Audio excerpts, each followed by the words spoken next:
একমাত্র বিএনপি পারবে দুর্নীতির টুটি চেপে ধরতে, ছাড় পাবে না দলীয় লোকেরাও, বলেছেন তারেক রহমান।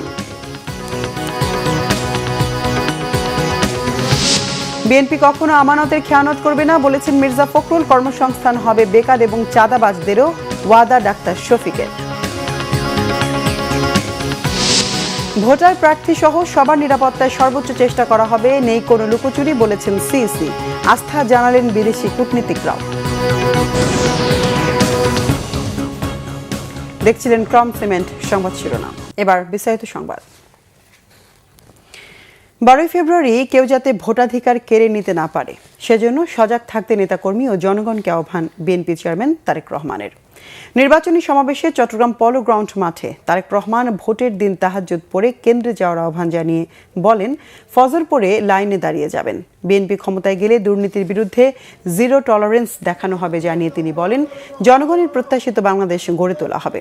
পাহাড় সমতল, হিন্দু মুসলিম বা যে ধর্মের হোক, সবাইকে নিয়ে দেশ গঠনে কাজ করবে বিএনপি।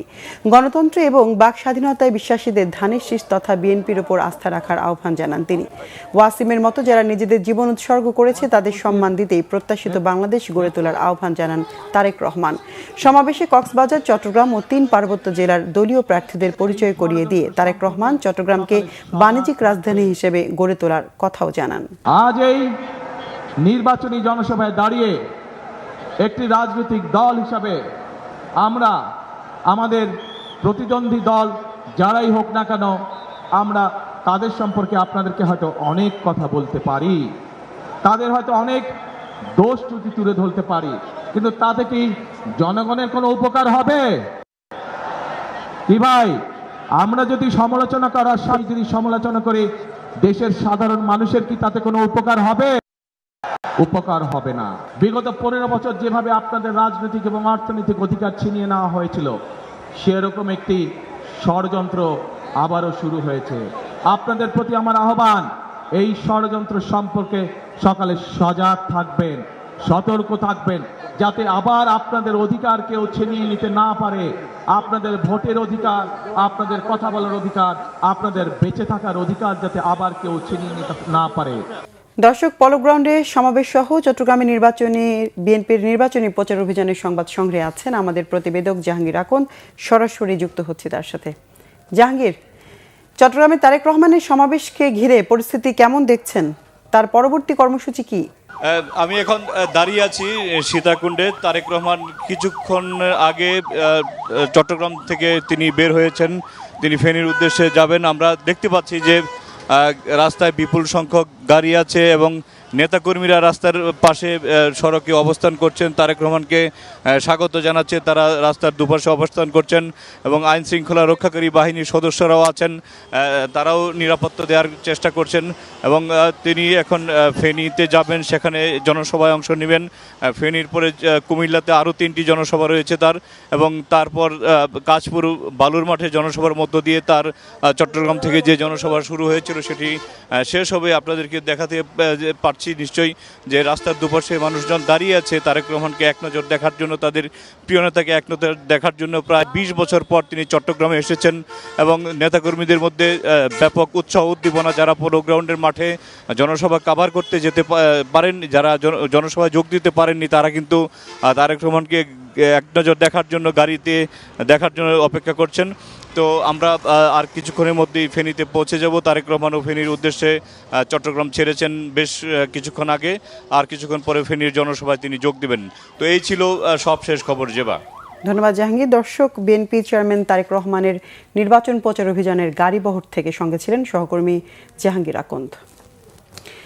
এর আগে চট্টগ্রামের হোটেল রেডিসন ব্লুতে তরুণদের সাথে পলিসি ডায়ালগ অনুষ্ঠানে বক্তব্য রাখেন তারেক রহমান। দোষারোপের রাজনীতি থেকে বেরিয়ে দেশ গড়তে তরুণদের পরামর্শ চান তিনি। পলিসি ডায়ালগ অনুষ্ঠানে তারেক রহমান জানান, নির্বাচিত হলে 20,000 কিলোমিটার খাল খনন করা হবে, বায়ু দূষণ রোধে 5 বছরে 50 কোটি গাছ রোপণ করা হবে। বিএনপি চেয়ারম্যান বলেন, নির্বাচিত হলে স্বাস্থ্য সুরক্ষায় সারা দেশে 1 লাখ হেলথ কেয়ারার নিয়োগ করা হবে, যার 80 থেকে 82% থাকবে নারী হেলথ কেয়ারার। প্রশিক্ষিত হেলথ কেয়ারাররা সারা দেশে সাধারণ স্বাস্থ্য সমস্যার সমাধান দেবে, যেন সামান্য সমস্যা নিয়ে কাউকে উপজেলা স্বাস্থ্য কমপ্লেক্স কিংবা মেডিকেল কলেজ হাসপাতালে দৌড়াতে না হয়। বিএনপির মহাসচিব মির্জা ফখরুল ইসলাম আলমগীর বলেছেন, বিএনপির কাছে জনগণ নিরাপদ, কখনো আমানতের খেয়ানত হবে না। সকালে ঠাকুরগাঁও সদর উপজেলার শালন্দর ইউনিয়নে নির্বাচনী গণসংযোগের সভায় প্রধান অতিথির বক্তব্যে তিনি এসব কথা বলেন। মির্জা ফখরুল বলেন, মানুষের কল্যাণে কাজ করতে চায় বিএনপি। পরিবারে মায়েদের দেয়া হবে ফ্যামিলি কার্ড, যা একটি পরিবারের আর্থ ও সামাজিক খুঁটি হয়ে দাঁড়াবে। কৃষকদের জন্য দেয়া হবে কৃষি কার্ড, যার মাধ্যমে কৃষকরা ন্যায্য মূল্যে সার বীজ পেয়ে আরও সামনের দিকে এগিয়ে যাবে। এছাড়া স্বাস্থ্যসেবা, শিক্ষা ও যাতায়াতের ব্যবস্থার উন্নয়ন সহ বেকারদের জন্য কর্মসংস্থানের ব্যবস্থার পরিকল্পনার কথা বলা হয়েছে বলে জানান। আমরা কোনোদিন আপনাদেরকে বিক্রি করে সম্পদ বানাই না। আমাদের কাছে আপনারা নিরাপদ থাকতে পারবেন। আমরা অন্তত আপনাদের আমানত নিয়ে খেয়ানত করব না। আমরা মানুষের কল্যাণ করতে চাই, এই দেশে উদারপন্থী গণতন্ত্র চাই, নির্বাচনের মধ্য দিয়ে সরকার গঠন করতে চাই এবং মানুষকে কথা বলার অধিকার দিতে চাই। যে প্রত্যেক বাড়িতে একজন মা প্রধান যিনি, তিনি একটা কার্ড পাবেন। এই কার্ডটাতে দিলে তিনি এই কার্ড দেখে ন্যায্য মূল্যে চাল, ডাল, লবণ, আটা এগুলো কিনতে পারবেন। আর সেই সঙ্গে হাসপাতালে গেলে চিকিৎসা পাবেন। আর তিনি এইটা দিয়ে বাচ্চাদের লেখাপড়ার সুযোগ সৃষ্টি করতে পারবেন। সকল সভ্য দেশের সাথে সুসম্পর্ক থাকবে, কাউকে প্রভু না, কারো চোখ রাঙানো মানা হবে না। সম্মানজনক সম্পর্ক বজায় রাখতে চায় জামাত ইসলামী বলে মন্তব্য করেছেন দলটির আমির ডাক্তার শফিকুর রহমান। এ সময় বাংলাদেশের অভ্যন্তরীণ বিষয়ে নাক না গলানোর আহ্বান জানান জামাতের আমির।